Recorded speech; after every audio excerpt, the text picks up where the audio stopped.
Assalamualaikum warahmatullahi wabarakatuh. Salam sejahtera untuk kita semua. Teman-teman yang saya cintai, sesi kali ini saya akan memberikan satu diskusi tentang kepemimpinan yang sejati. Kita tahu bahwa banyak orang dengan bermacam gelar dan bahkan mungkin pengalaman, tapi belum tentu orang-orang tersebut berkontribusi secara kritikal terhadap kemajuan organisasi atau terhadap kemajuan kepemimpinan yang diembannya. Karena itu, terkadang mungkin orang yang di tingkat bawah malah mungkin berkontribusi cukup besar buat kemajuan satu organisasi.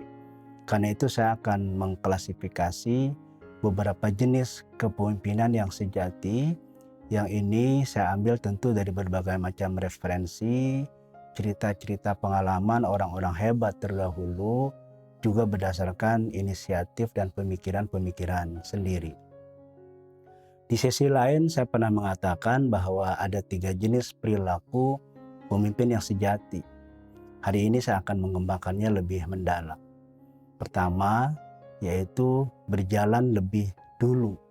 Pemimpin adalah memiliki satu keberanian, yang keberanian itu dia bisa berjalan, menentukan, memutuskan lebih dulu daripada orang lain. Dan itu dalam bahasa lain, pemimpin yang berjalan lebih dulu itu, dia merupakan seorang penggagas. Nah, penggagas itu adalah yakin pada tindakan. Jadi apapun yang dia lakukan, dia yakin. Itulah orang-orang terdahulu yang memiliki berbagai macam inovasi-inovasi, inisiatif dan kreativitas. Yang kedua, pemimpin yang bisa menciptakan harapan. Nah, pemimpin yang bisa menciptakan harapan ini adalah modelnya disebut model penggerak. Kalau tadi penggagas, pemimpin yang berjalan lebih dulu, maka sekarang pemimpin yang mampu menciptakan harapan, dia merupakan penggerak. Orang-orang yang memiliki mentalitas penggerak, dia yakin pada tujuan.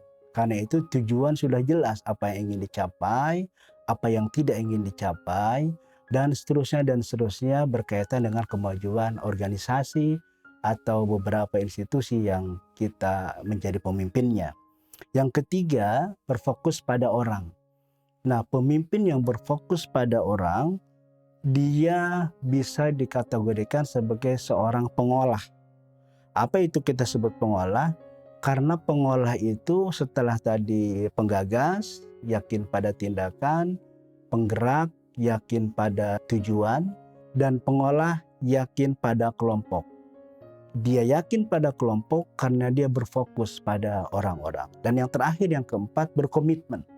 Jadi pemimpin sejati memiliki perilaku 4 yang tadi 3 dikatakan di atas, dan yang terakhir adalah komitmen. Orang-orang yang berkomitmen ini adalah orang-orang yang setia. Setia pada apa? Setia pada nilai-nilai yang telah dirumuskan. Sehingga dari nilai-nilai itu kelompoknya, idenya, tindakannya terjaga untuk selalu fokus kepada apa yang ingin dicapainya. Baik dalam pengertian pencapaian organisasi maupun pencapaian terhadap orang-orang yang bergerak dan bekerja untuk organisasi tersebut.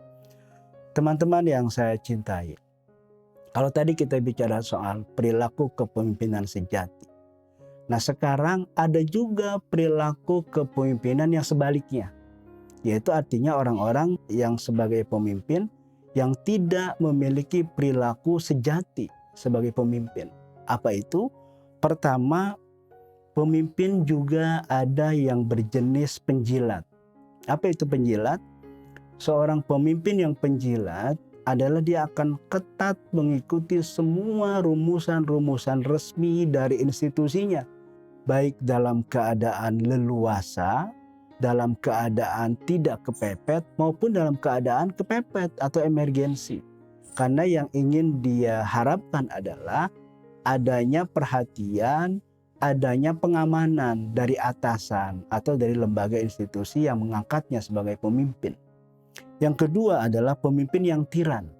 Pemimpin yang tiran ini mempertahankan kekuasaannya, kedudukannya dengan cara menciptakan rasa takut. Jadi bawahannya itu baik secara verbal maupun dalam bentuk tindakan itu merasa terancam kalau tidak nurut, kalau tidak mengikuti keinginan-keinginannya. Yang keinginan itu sebagiannya memang keinginan nafsunya, pribadinya. Karena itu bawahan dihinggapi, dikelilingi oleh adanya rasa takut. Yang ketiga, kepemimpinan yang bersifat tidak sejati adalah bersifat birokrat. Apa itu birokrat? Birokrat adalah taat, ketat, harus kepada peraturan-peraturan yang telah diciptakan. Jadi semua kalau ada orang konsul, ada orang coaching kepada atasan, maka atasan selalu membalikan. Ya kembalikan aja kepada peraturan kita. Kembalikan aja kepada regulasi yang ada. Padahal tidak semua peraturan, tidak semua regulasi mencakup berbagai hal moral yang karena itu seorang pemimpin harusnya mendengarkan lebih dahulu bawahannya yang menghadap, karena pasti seorang bawahan yang baik ketika menghadap itu ada sesuatu yang mungkin tidak tercakup masalah tersebut dalam regulasi dan peraturan. Tapi seorang pemimpin yang birokrat, dia tidak mau tahu apapun alasannya, apapun masalahnya, kembalikan saja kepada peraturan. Dari sisi yang lain, seorang birokrat baik dia.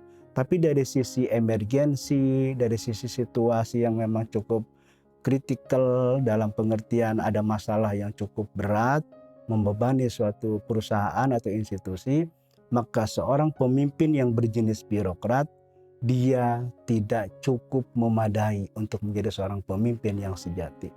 Teman-teman yang saya cintai, apa yang saya katakan di atas tadi itu dari kepemimpinan sejati, dari kepemimpinan yang sebaliknya adalah sesuatu yang berjalan dari dulu hingga bahkan yang terakhir ini, yang kita bisa lihat, kita rasakan, dan bahkan sebagian besar orang yang melakukannya itu meyakininya bahwa apa yang tadi saya sampaikan itu adalah sesuatu yang sejati, yang otentik, sehingga kita bisa mencapai keinginan, harapan, cita-cita, tujuan institusi yang kita pimpin atau satu wilayah kerja yang kita pimpin, termasuk juga tidak mengorbankan perasaan dan kebahagiaan orang-orang yang ada di sekitar kita. Teman-teman yang saya cintai, saya kira sesi ini akan saya akhiri. Mudah-mudahan ada manfaat buat kita bersama. Terima kasih. Assalamualaikum warahmatullahi wabarakatuh.